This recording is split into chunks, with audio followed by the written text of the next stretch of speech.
"Stay here. I've had enough of being alone," said my late brother's Apache wife, as I worked on her roof. I hadn't been here in years, and stepping onto the familiar dusty path brought back memories of childhood laughter, arguments over small things, and long afternoons spent running through the fields. But today, everything felt different. The house was too quiet, too still. It was as though the walls themselves were holding their breath, mourning the absence of the man who once filled this space with life. Carrying my bag and a toolbox I had hastily packed, I stopped at the gate. The garden was overgrown, weeds crawling over the edges of the stone pathway. I could see the roof from where I stood, its shingles old and peeling, and I realized that fixing it would be harder than I thought. My brother always took pride in his home, but now, without him, everything seemed neglected, waiting for someone to care again. I sighed and stepped forward, trying to ignore the lump in my throat. I hadn't expected anyone to be there, yet as I reached the porch, I noticed a figure moving in the shadowed doorway. She stepped out slowly, her face lined with sadness, but her eyes sharp, watching me as though she were measuring who I was. It was my brother's wife, my late brother's Apache wife, standing there in quiet strength. Her hair, dark and long, fell loosely over her shoulders, and her clothes were simple, yet she carried herself with an elegance that commanded attention. For a moment I felt awkward, unsure whether to hug her, shake her hand, or simply nod. Grief, I realized, had a language of its own, and we were just learning it together. "I wasn't expecting anyone today," she said softly, her voice calm but carrying an undercurrent of exhaustion. She didn't smile, and I understood that smiling might feel impossible for her now.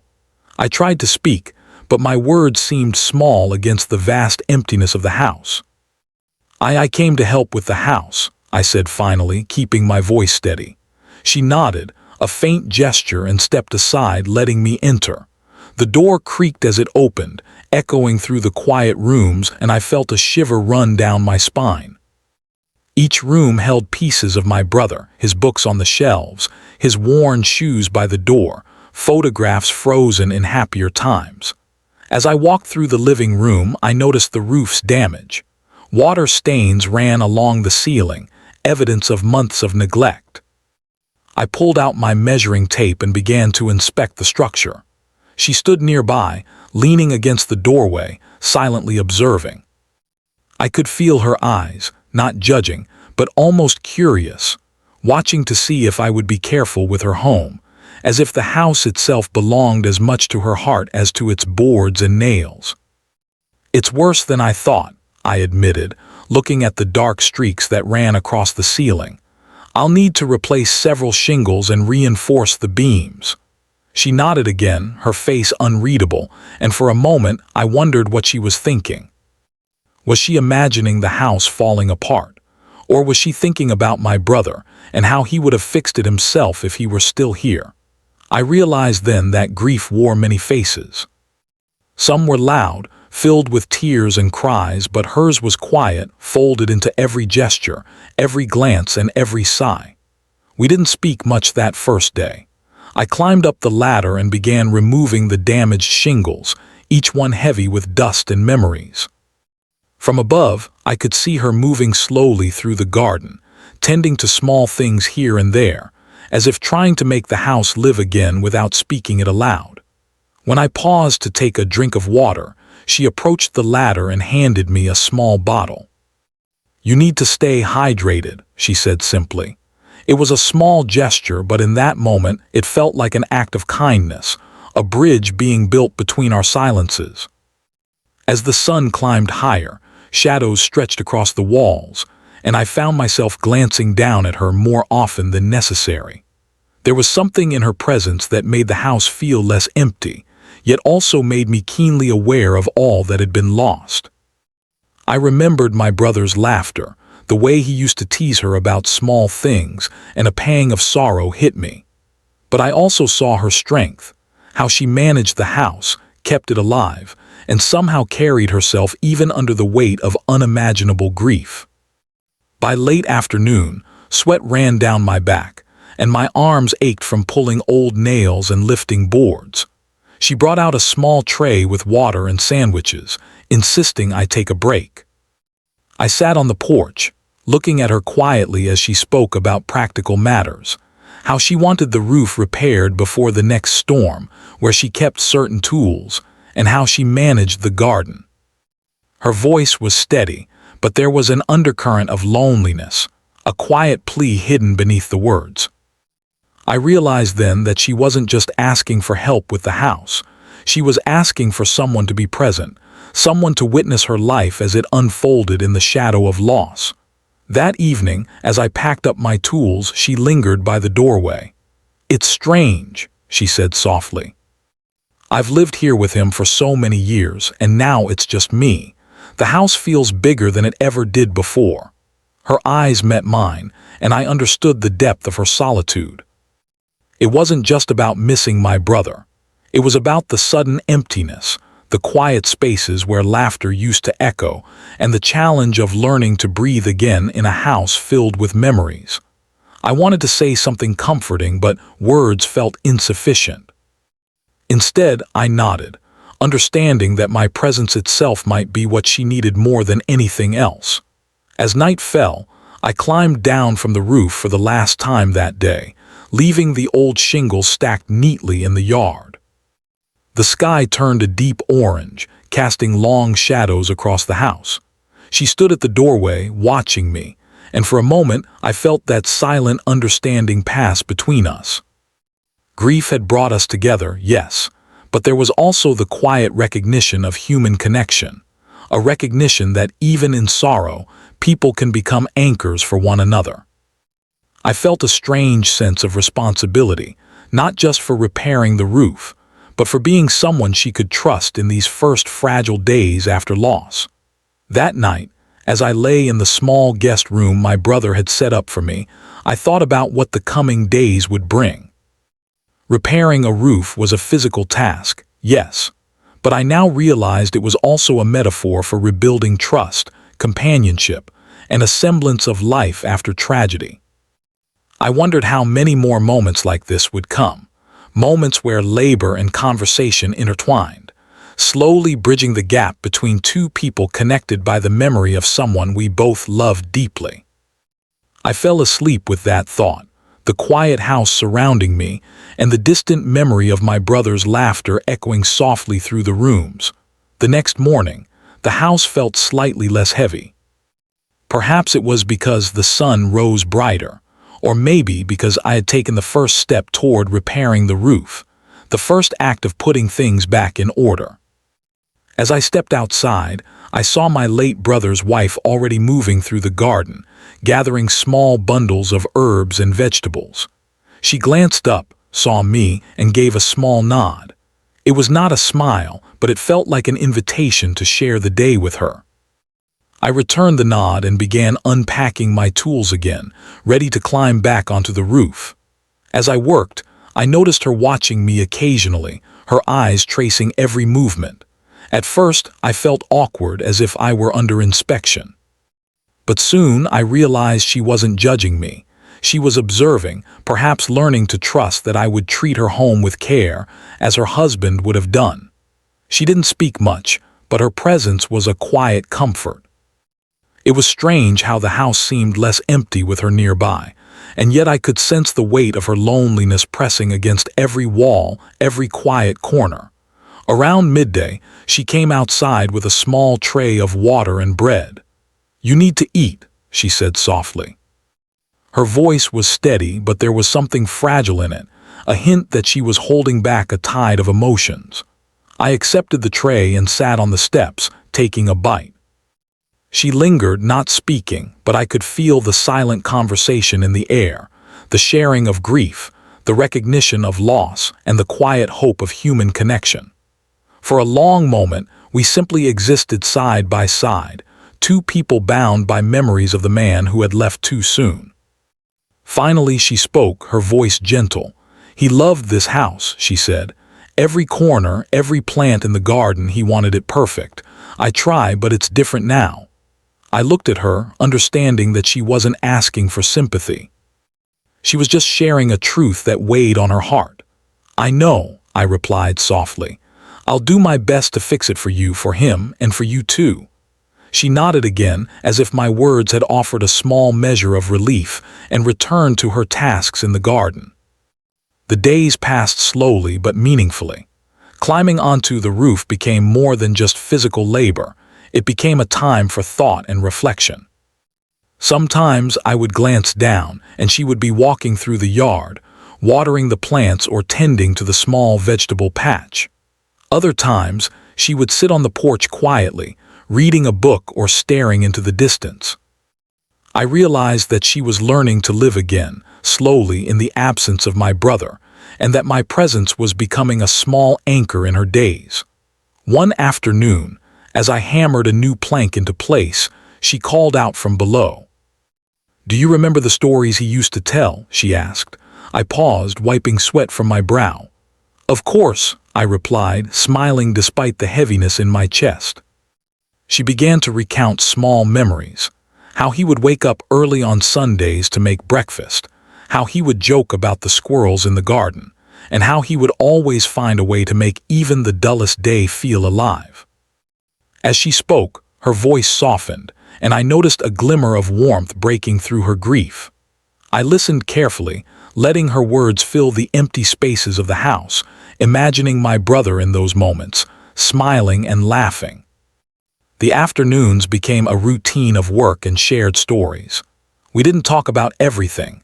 Some memories were too painful, some truths too raw, but the moments we shared were enough to build a connection. She would occasionally ask questions about my life, about the days before my brother passed, and I would answer as honestly as I could.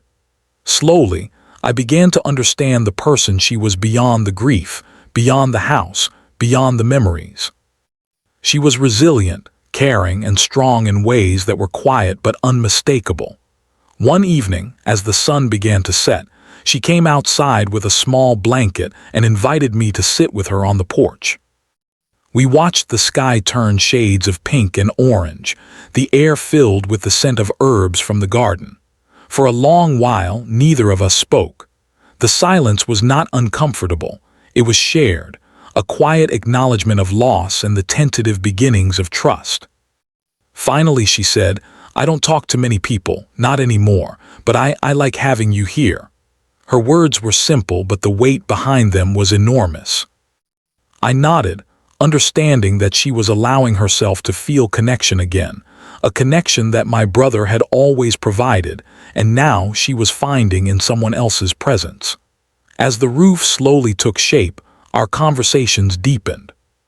She told me about her childhood, the traditions of her family, and the values she held close.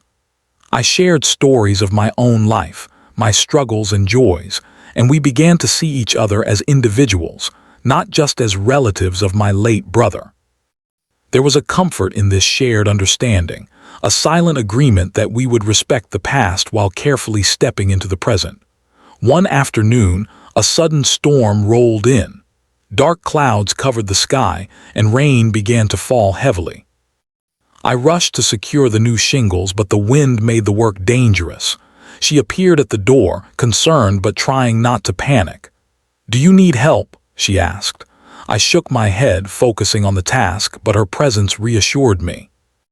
Once the storm passed, we sat together on the porch, dripping wet, laughing softly at our misadventures.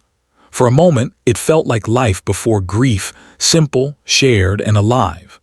In those quiet moments, I realized that repairing the roof was not just about fixing a house. It was about building trust, sharing grief, and finding solace in companionship. She began to rely on me not only for physical help, but for conversation, laughter, and the small comfort of human presence. And I began to see her not just as my brother's widow, but as a person with her own life, her own needs, and her own resilience. As the second week drew to a close, I noticed a change in her. She moved with a little more ease, spoke with a little more openness, and even smiled at times when she thought I wasn't looking. One evening, as I climbed down from the roof, she handed me a cup of tea. "Thank you," she said softly, "not just for the roof, but for staying." for being here."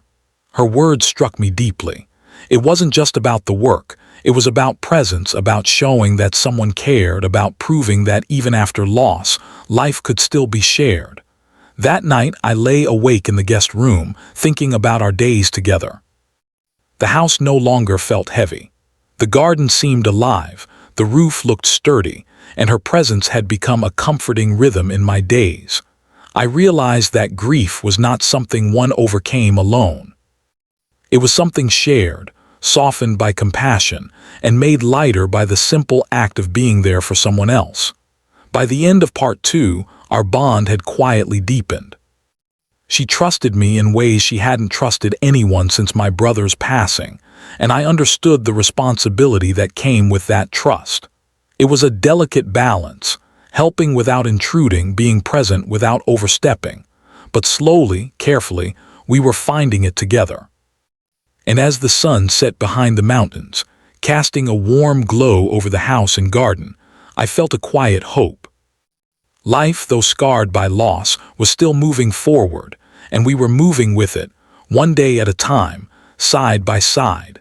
The days had begun to blur into one another, each morning bringing the same rhythm of work and quiet companionship. I would climb onto the roof to repair shingles, measure beams, and replace the old wood while she tended to the garden or sat on the porch, occasionally offering tea or a quiet word. Yet beneath this routine, I sensed a growing tension in her presence, an unspoken longing that hovered in the air. She moved with grace, but there was a weight in her eyes that told me she carried her grief like a shadow following every step. One afternoon, the sun burned brightly overhead, and I was halfway through replacing a particularly damaged section of the roof. The sweat ran down my face, but my focus was interrupted by the soft voice from below. "Do you ever feel lonely, even when people are around?" she asked. I paused, glancing down at her. The question was simple, but it carried the weight of months of silence and suppressed emotion. I didn't answer immediately. Instead, I nodded slowly, letting her know I understood without needing to speak. She continued, her voice barely above the breeze. "I thought I could manage. I thought I could keep going as if nothing had changed. But it's hard, harder than I imagined." I listened intently as she spoke, and I realized that this was the first time she had let herself voice the loneliness that had been gnawing at her heart. Her eyes, usually so steady, now shimmered with unshed tears, revealing the depth of her sorrow. For the first time, I truly saw her, not just as my late brother's wife, but as a woman carrying the burden of loss alone. After a while, she fell silent, and I continued my work, hammering nails and aligning the shingles with careful precision. But my thoughts kept drifting back to her words. I realized that repairing the roof was only one part of what she needed. The other part, the part no hammer or nail could fix, was companionship, someone to sit with her in silence, someone to listen, and someone to share the small, painful moments that came with mourning. That evening, as I descended from the roof, I noticed her sitting closer than usual on the porch, her hands wrapped around a cup of tea. She didn't ask me to sit, but when I took the seat beside her, she didn't flinch or move away. There was a fragile comfort in that, a quiet permission to be near her, and I felt the gravity of her loneliness even more keenly. We watched the sky turn shades of orange and pink, the mountains casting long shadows over the house. The silence was heavy but not uncomfortable. It was a shared space where grief and trust coexisted. Finally, she spoke again, this time more openly. "I never realized how much I depended on him," she said softly, her gaze fixed on the horizon. "Not just for love, but for company, for laughter, for the little things that made life feel full." I didn't interrupt. I only nodded, letting her words settle between us. "It's strange," she continued, "how a house can feel empty even when you are surrounded by memories. I thought I would be able to manage to live in it alone, but every corner, every shadow reminds me of him, and now of being alone." Her voice quivered slightly, and I felt a pull in my chest. I wanted to comfort her, to tell her it would get better, but words felt inadequate. Instead, I offered her my presence, letting the silence speak instead of me. Sometimes, I realized, simply being there mattered more than anything one could say. Days passed, and our routine became slightly more personal. While I worked on the roof, she would tell small stories about her life with my brother. The morning walks they took together, the way he would hum softly while cooking, the times they laughed until tears ran down their cheeks. These stories were tender, sometimes painful, but they revealed a life filled with love and connection. I began to understand her not only through the grief she carried, but through the joy she had experienced, the depth of her heart, and the courage it took to continue living without him. One evening, after a long day of work, the rain began to fall. I had been finishing the last few shingles when I felt the cold drops hit my arms. She appeared at the doorway, umbrella in hand, concern written across her face. "You shouldn't be out there in this," she said. I shook my head and smiled. "Just a few more minutes and it will be done," I reassured her. She stayed close, watching as I worked, occasionally offering a steadying hand or words of encouragement. The storm raged around us, but within that small space there was a shared warmth, a connection that had grown stronger over the past days. After the rain stopped, we sat together on the porch, dripping wet, laughing softly at how soaked we both were. It was a rare moment of lightness amidst the heavy grief, and I could see her shoulders relaxing for the first time in days. We stayed there long after the sun had disappeared behind the mountains, simply enjoying the comfort of each other's presence. It was a few days later, as I was securing the last few boards on the roof, that she approached me with a seriousness I hadn't seen before. Her face was calm, but her eyes held a depth of emotion that made my heart ache. She took a deep breath as if gathering courage and said something I would never forget. "Stay here," she said softly, almost as if confessing a secret. "I've had enough of being alone." I froze for a moment, the hammer in my hand feeling heavier than ever. Her words were simple, yet they carried the weight of months of loneliness, grief, and longing. In that moment, I understood that she wasn't asking for anything complicated. She simply wanted someone to be present, someone to share the silence, the memories, and the small moments of life that felt unbearable alone. My heart ached with empathy, and I realized that her loneliness was not a choice but a consequence of love and loss. I nodded slowly, not fully trusting my voice to respond. She smiled faintly, a small, fragile curve of her lips, and I felt an unspoken understanding pass between us. It wasn't about romance, at least not yet. It was about trust, connection, and the human need to be seen and supported. For the first time, I realized that my role in her life had changed. I was no longer just a relative helping with the house. I had become someone who mattered, someone who could ease the weight of her solitude simply by being there. In the days that followed, our bond grew stronger. We spent more time together, not just talking about my brother or the work on the roof, but about life itself. She shared stories of her childhood, the values her parents taught her, and the dreams she had set aside. I shared my own experiences, my struggles, and my hopes. Slowly, she began to open up in ways I had not expected. Her laughter returned in small doses, her smiles became more frequent, and her eyes no longer carried the same constant weight of sorrow. We also found comfort in quiet moments. Sitting together on the porch in the evenings, watching the sky change color, or sharing a simple meal in silence became rituals that brought peace. She would sometimes reach for my hand to steady herself while walking across the garden or brush off dirt from my clothes after a long day of work.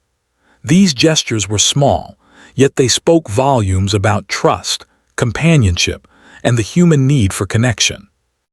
As the roof neared completion, I noticed a change not only in her but in the house itself. It felt lighter, warmer, as if the building itself recognized the healing taking place within its walls.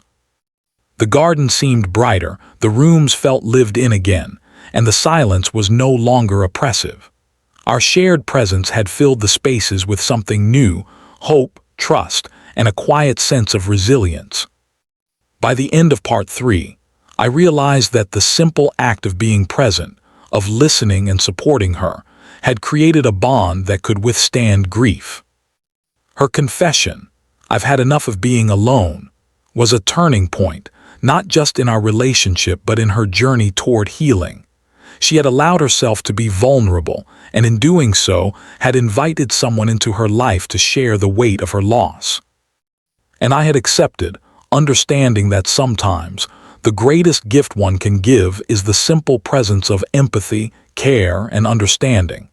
After that evening when she confessed her loneliness, the atmosphere in the house subtly shifted. The air felt lighter, and even the quiet moments were no longer heavy with unspoken grief. There was still sorrow, of course, a gentle ache that lingered in her eyes and in the way she moved through the house. But now, alongside the sadness, there was a sense of hope, a quiet trust that I was someone she could lean on. I could feel it in the way she smiled more often, in the small gestures she offered me, and in the warmth that began to fill the house again. The mornings continued with the usual rhythm.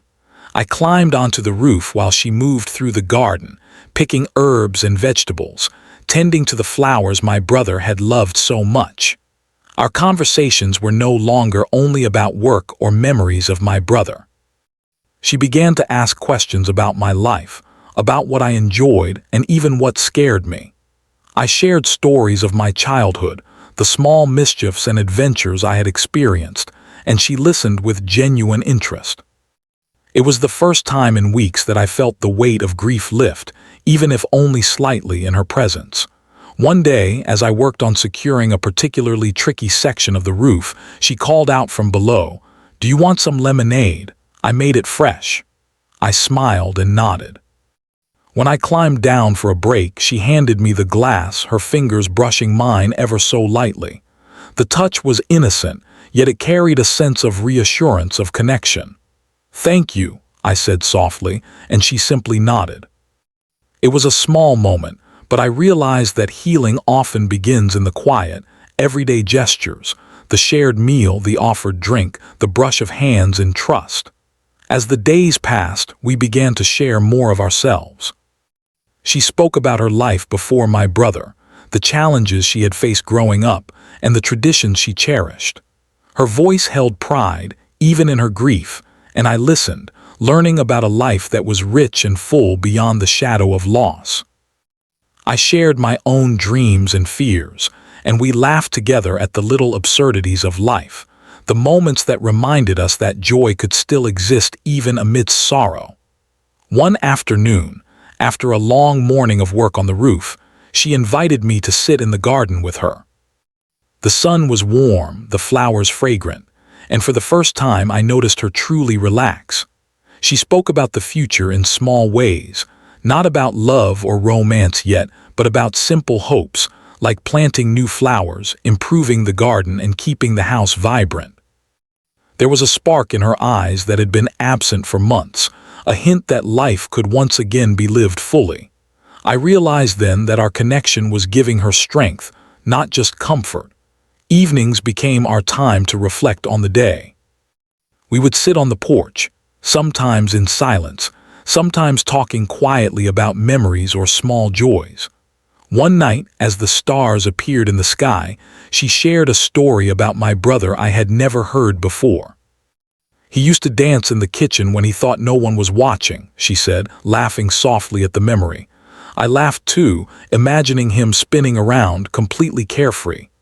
"I can almost see him now," I said, smiling. She nodded, her eyes glistening, not with sadness alone, but with the warmth of remembered joy.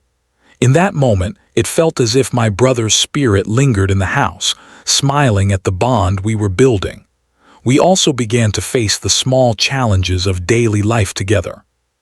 Fixing the roof was still ongoing, but other tasks emerged: mending the garden fence, cleaning the rooms, and repairing furniture. Each task became a shared effort, a way to rebuild not just the house, but also a sense of routine and purpose. I noticed that she laughed more often now, teasing me when I struggled with a heavy board or fumbled with a tool. Her laughter was gentle, melodic, and it filled the spaces of the house with a new energy. It reminded me that healing could come in small doses, through shared work and simple human connection. One afternoon, as I replaced a particularly worn shingle, she came up to the ladder and handed me a small bundle of fresh herbs. "Here," she said softly. "I thought you might like this for dinner." I took the bundle, noticing the care with which she had picked each leaf. "Thank you," I said, touched by the gesture. She smiled faintly, and I realized that these small acts of thoughtfulness were becoming her way of sharing herself with me. She was learning that life could continue, that connections could grow even after loss, and that she was not alone anymore. Our bond deepened not through grand gestures or dramatic events, but through these quiet, shared moments.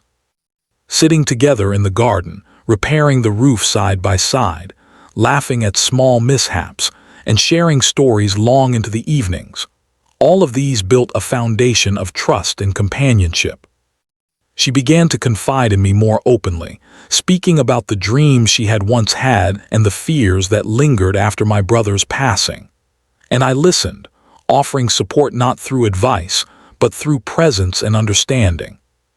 One day, as we rested on the porch after a long morning, she spoke with an honesty that caught me off guard. "I've been afraid to live fully," she said softly. "I thought that by holding on to grief, I was honoring him. But I see now that he would want me to find happiness again, even if it's in small moments." I nodded, understanding the courage it took to speak these words. She was beginning to allow herself to heal, slowly, carefully, and I felt privileged to witness this transformation.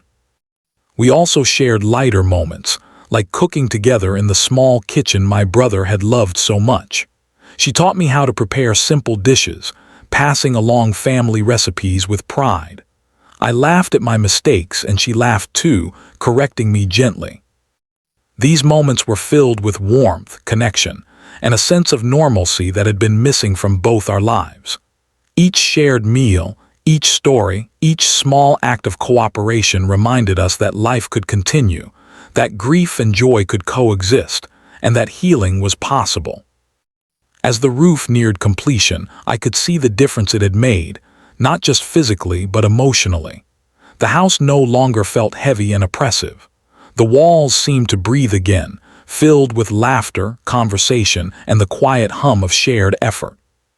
She moved through the rooms with a newfound ease, tending to her garden with pride and speaking openly about her dreams for the future. Her eyes no longer carried the constant weight of sorrow. Instead, they held warmth, resilience, and a quiet hope. Evenings became a cherished time for reflection.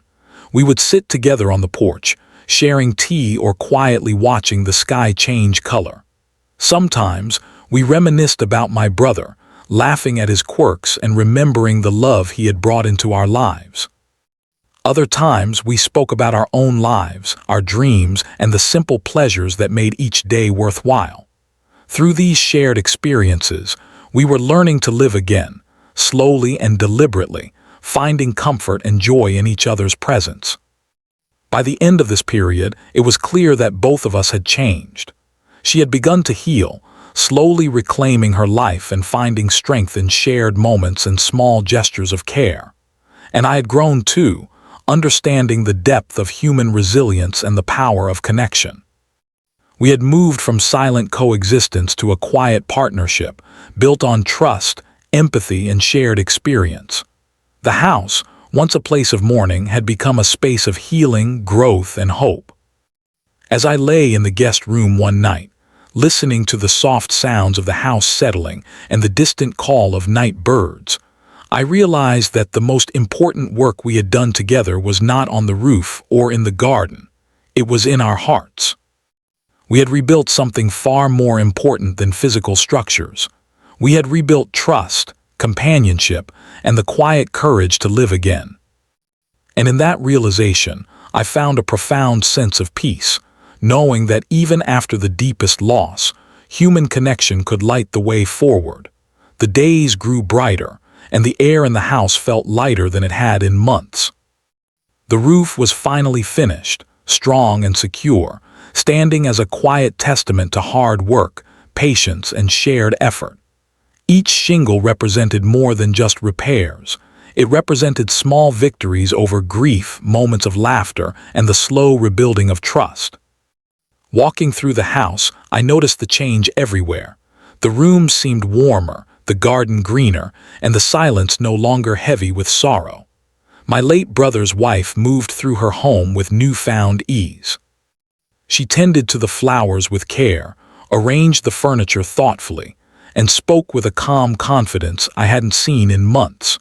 It was as though the house had remembered what it was like to feel alive and had begun breathing that life back into her. I watched her from the porch as she laughed softly at a bird hopping near the garden, and I felt a deep sense of satisfaction, knowing that our efforts, small, steady, and consistent, had helped restore not only the house but her spirit as well. That morning she approached me with a basket of freshly picked herbs and vegetables from the garden. "Here," she said, smiling gently. "I thought we could make something together." I accepted the basket, noticing the care in each bundle, the love she had poured into it. We worked side by side in the kitchen, chopping, stirring, and laughing at our small mistakes. It was a simple moment, but in it was a quiet joy, the kind that comes from shared work, mutual respect, and genuine companionship. As we cooked, she spoke about the future, not in grand, overwhelming terms, but in small, meaningful steps. "I want to plant more flowers," she said, "maybe a small vegetable patch near the porch, and I'd like to repaint the living room." Simple things, but they make the house feel like home again. I nodded, impressed by her vision. It wasn't about pretending the past hadn't happened. It was about reclaiming life and making space for hope. The sunlight streamed through the window, warming the kitchen and our conversation, and for the first time in months, the house felt truly alive. After lunch, we carried the herbs and vegetables to the porch and sat together in the gentle afternoon sun. She told me stories about her childhood, how she had learned to cook from her grandmother, the traditions she cherished, and the times she had felt proud of herself. I shared stories of my own, speaking about childhood adventures, lessons learned, and moments of happiness that had shaped me. In this exchange, I realized that grief, while heavy, could coexist with laughter and learning, and that the human heart had an incredible capacity for both sorrow and joy. One evening, as the sun set behind the mountains, casting a warm golden glow over the house, she turned to me and said softly, "Thank you for everything. Not just the roof, not just the work, but for being here. For listening, for sharing, for letting me feel alive again." Her words carried a weight that made my chest ache, a gratitude that went beyond simple politeness. She had trusted me with her grief, her loneliness, and her heart, and now she was allowing herself to embrace life again. We began to share more of our days together. Some mornings were spent finishing small repairs, planting flowers, or tending to the garden. Other afternoons were for stories, quiet reflection, and tea on the porch. Evenings were reserved for simple meals, laughter, and sometimes just sitting together in silence, watching the world outside and feeling connected. Each moment was a reminder that life continued, that human connection could heal wounds, and that hope could grow from even the deepest grief. One particularly quiet morning, we decided to repaint the living room. We chose a warm, light color that reflected the sunlight streaming through the windows. As we worked, splattering paint and laughing at our mistakes, she said, "This is the first time I've felt free to do something for myself in months." I smiled, realizing that the small act of painting a wall had become symbolic. It represented her reclaiming her space, her life, and her joy. It was a subtle yet powerful step toward healing, and I felt honored to be part of it. As the roof, garden, and home transformed, so did our relationship. We had grown close, not through romance, but through shared experiences, mutual respect, and understanding. She confided in me more openly, sharing dreams she had set aside, fears she had carried alone, and hopes for the future. I listened, not with judgment but with empathy, offering support simply through my presence. In turn, I felt myself learning to trust her, to share my own thoughts and emotions, and to find comfort in companionship. One evening, as we watched the stars appear in the sky, she spoke quietly, almost to herself. "I feel like I can finally breathe again. Like I'm allowed to live without feeling guilty for smiling." I looked at her, seeing the sincerity in her eyes, and felt a warmth in my chest. She had begun to heal, to reclaim her life, and to embrace the possibility of happiness once more. It was a delicate, quiet triumph, and one that reminded me of the resilience of the human spirit. We also spent time remembering my brother, not in sorrowful tones, but in celebration of the life he had lived and the joy he had brought. We laughed at his quirks, recalled the moments that had made us smile, and spoke about how much he would have appreciated the changes we had made to the house. His memory was no longer a source of constant sadness. It had become a thread that connected our past to our present, a gentle reminder that love endures, even after loss. The garden flourished, the roof stood strong, and the house felt alive in a way it hadn't since my brother's passing. And in that life, she had begun to find herself again. Her laughter returned more fully, her eyes sparkled with hope, and her movements were lighter, freer. She began to speak about future projects, new plants to grow, and even small trips she wanted to take. Each plan, no matter how minor, was a declaration that she was reclaiming her life, step by step. As the weeks turned into months, I realized that our bond had grown into a quiet, steady friendship built on trust, care, and shared experiences. We were not replacing the past or forgetting my brother. Instead, we were learning to live alongside it, drawing strength from memories while embracing the present. It was a delicate balance, but one that brought peace, joy, and a sense of completion to the home we had rebuilt together. One afternoon, she handed me a small basket filled with herbs, flowers, and vegetables, smiling warmly. "For you," she said. A reminder that life goes on, and that even small things can bring joy. I accepted the basket, feeling a surge of gratitude and understanding. It was not just a gift. It was a symbol of healing, of hope, and of the quiet beauty that emerges when people support one another through life's hardships. By the end of this journey, the house had become more than just a home. It was a place of healing, growth, and shared memories. She had learned to live fully again, embracing life with courage, joy, and resilience. And I had learned the power of presence, compassion, and human connection. Together, we had transformed not just a physical space, but the emotional landscape of our lives, proving that grief, while heavy, can coexist with hope, and that healing is possible even after the deepest loss. As I prepared to leave one morning, the sun shining brightly over the roof we had repaired, she approached me and said, "Thank you for everything. You helped me more than you'll ever know. I can face the days ahead because of your presence." Her eyes glistened, not with sorrow but with gratitude, trust, and renewed strength. I nodded, my own heart full, knowing that our time together had changed both of us. Walking away from the house that day, I looked back at the sturdy roof, the blooming garden, and the woman who had once felt utterly alone. She stood at the doorway, smiling, a quiet symbol of resilience, hope, and the enduring power of human connection. And as I turned toward the path leading home, I carried with me the knowledge that even in the aftermath of loss, life could be rebuilt, one small, meaningful moment at a time.